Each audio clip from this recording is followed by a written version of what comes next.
Hai, gimana kabarnya? Kali ini sepenggal kata kita mau bahas film berjudul Past Lives dari Korea Selatan yang tayang pada Juni 2023. Dengan genre drama romantis, film ini mengisahkan asrama kehidupan seorang pria dan wanita yang terjebak di masa lalu dengan ekspektasi, ambisi, serta interaksi. Membawa mereka masuk ke dalam cerita yang gak jelas, tanpa status, hanya teman tapi saling nyaman. Mengharapkan kedekatan dan hal lain yang saling membutuhkan. Oke, gak usah lama-lama, mari kita gaskan. Ketika cinta tumbuh, ada hal yang harus diperjuangkan. Semua yang dipilih itu takdir yang ditetapkan, walau kadang kehidupan gak sesuai harapan. Kekecewaan sudah pasti jadi jawaban. Sejatinya, hidup saja perlu arahan. Lalu, apa jadinya kalau mempertahankan cinta berdasarkan janji semata? Bukankah semua orang membutuhkan aksi nyata? Berawal dari pendapat orang lain tentang Nora, Haesung, dan Arthur, dari kacamata pria, Nora sama Arthur adalah sepasang kekasih, sedangkan Haesung adalah adiknya. Namun, dari sudut pandang wanita, Nora sama Haesung sepasang kekasih, karena mereka asik ngobrol berdua, dan Arthur rekan kerjanya atau mungkin pemandu tur, yang mana mereka sendiri juga gak yakin, karena di bar itu sudah jam 4 pagi. Balik ke 24 tahun yang lalu, Nayeong nangis karena nilai Haesung ini lebih bagus darinya, yang mana biasanya Haesung nilainya di bawah Nayeong. Sampai di rumahnya, Nayeong dapat nama Leonora dari si ayah, yang nantinya akan dipanggil Nora setelah kepindahannya.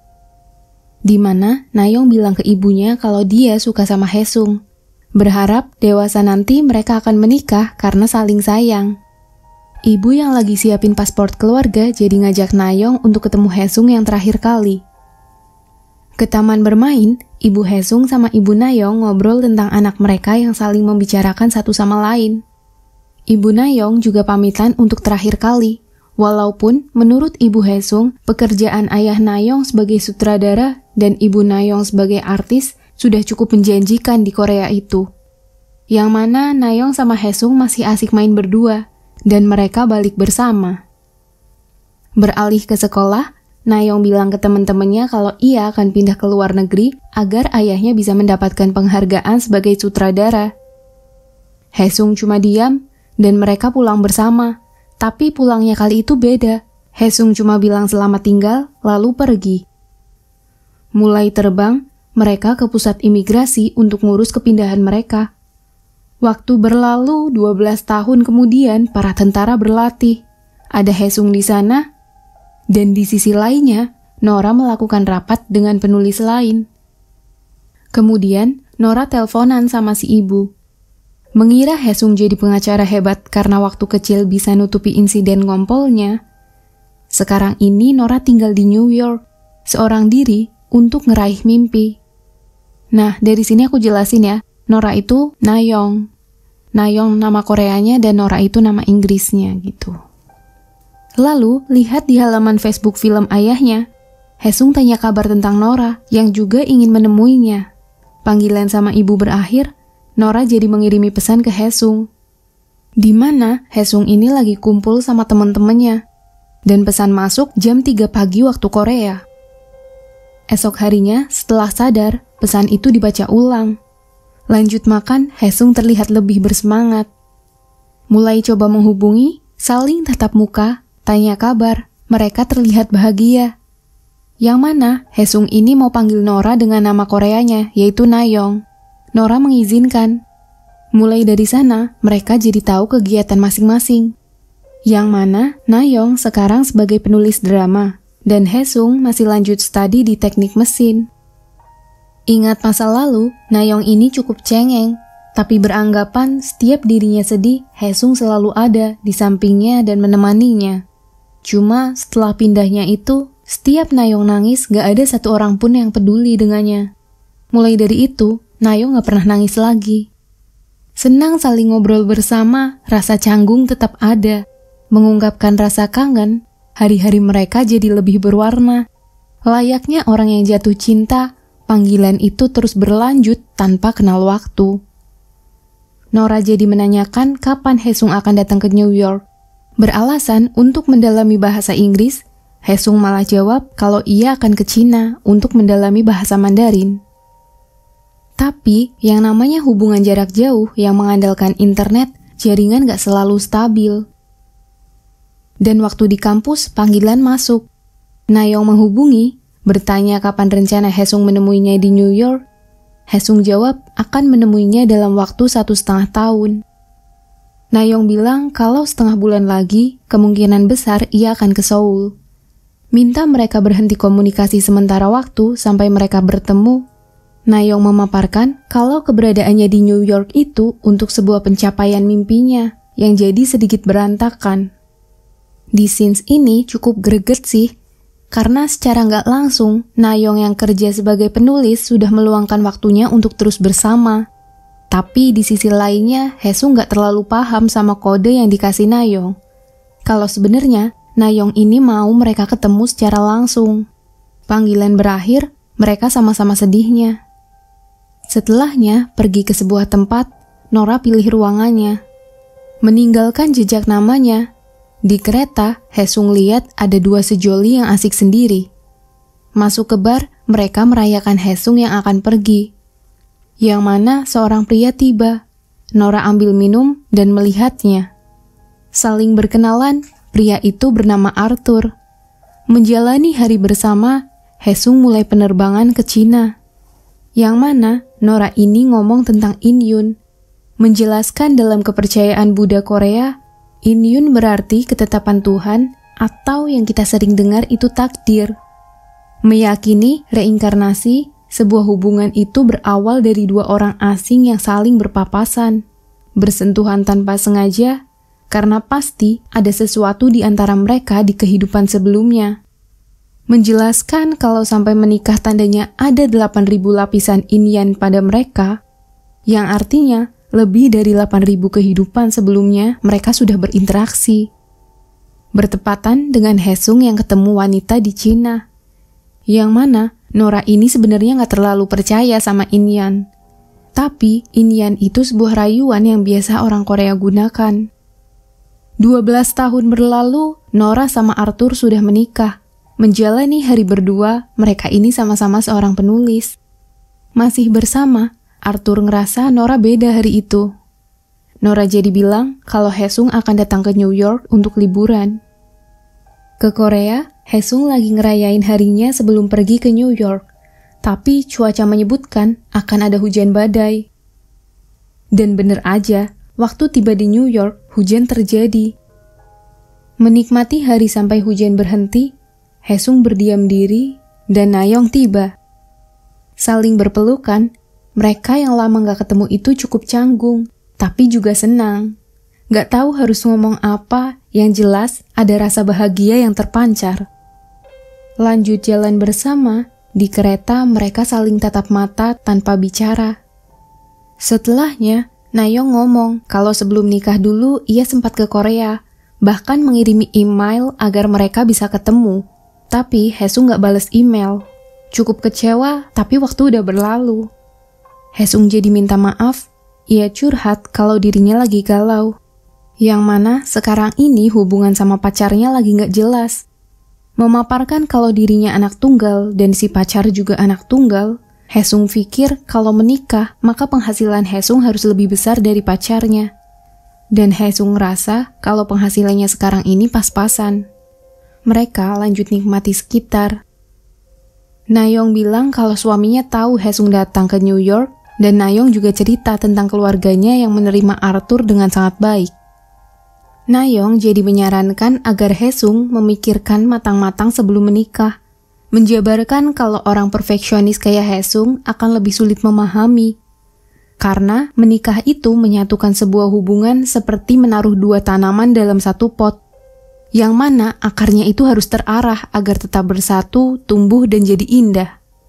Waktu duduk, Nayeong buka obrolan, tanya kenapa Haesung mencarinya 12 tahun yang lalu. Haesung jawab, ia mau bertemu dengan Nayeong, karena perginya yang tiba-tiba itu bikin Haesung kesal, memaparkan terus memikirkannya sepanjang waktu.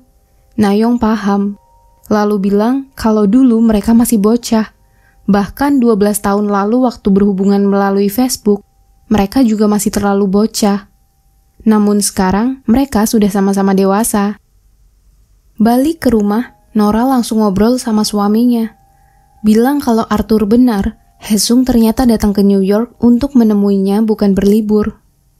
Masih bercerita tentang Haesung, Arthur tanya apakah Haesung di mata Nora terlihat menarik.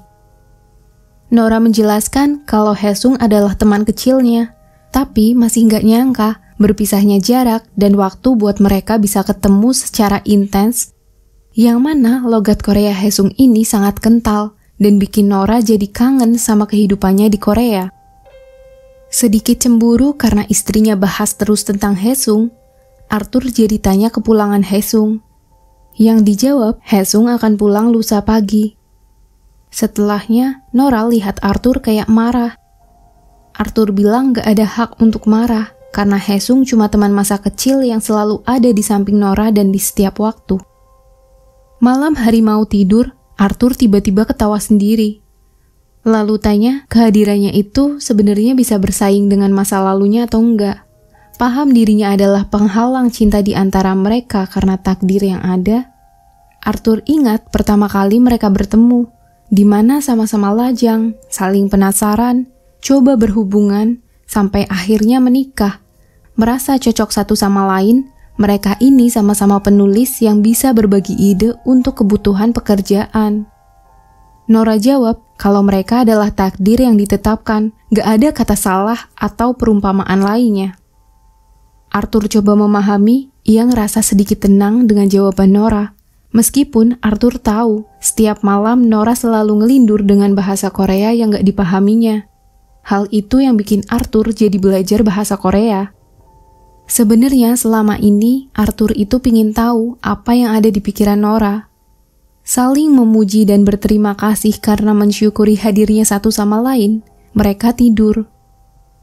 Pagi harinya, Nayong menemui Haesung lagi.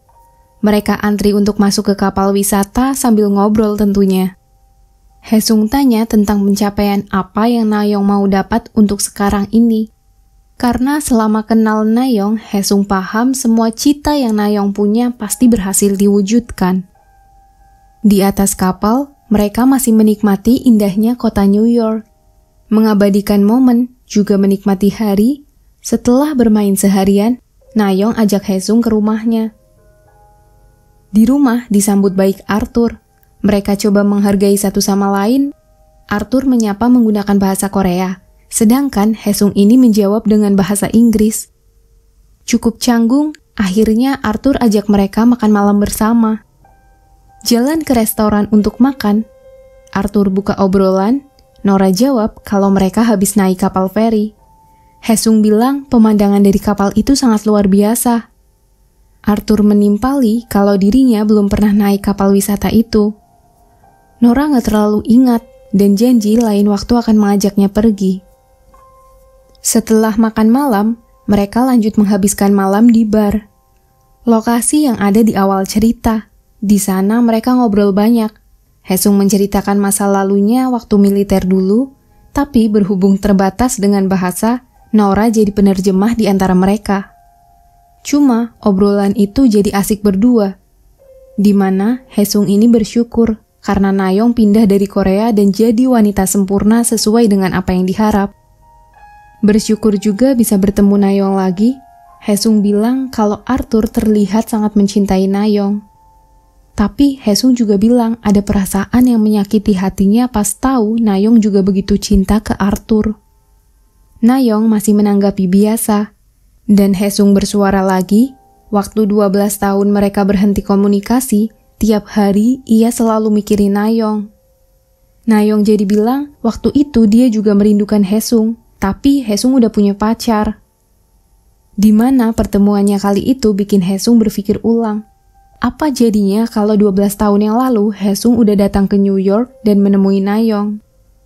Bertanya, jika mereka tumbuh besar bersama, tanpa kehilangan, apakah Haesung akan terus mencari Nayong? Atau mungkin pacaran, musuhan, menikah, atau bahkan takdir apa yang akan terjadi sama mereka. Semua pertanyaan itu, Nayong jawab kalau Nayong yang Haesung kenal, itu bukan Nayong yang ada di hadapannya sekarang, tapi memaparkan Nayong itu benar-benar ada, dan meninggalkan bayangnya bersama Haesung waktu kecil. Haesung paham dan bilang walaupun waktu itu usianya masih 12 tahun, tapi ia cinta sama Nayong temannya semasa kecil.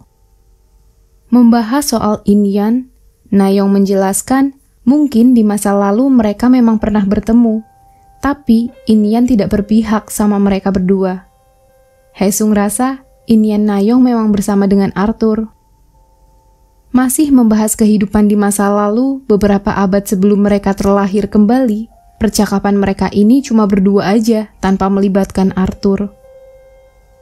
Sampai Nora pergi, di sana tinggal Haesung yang duduk berdua sama Arthur.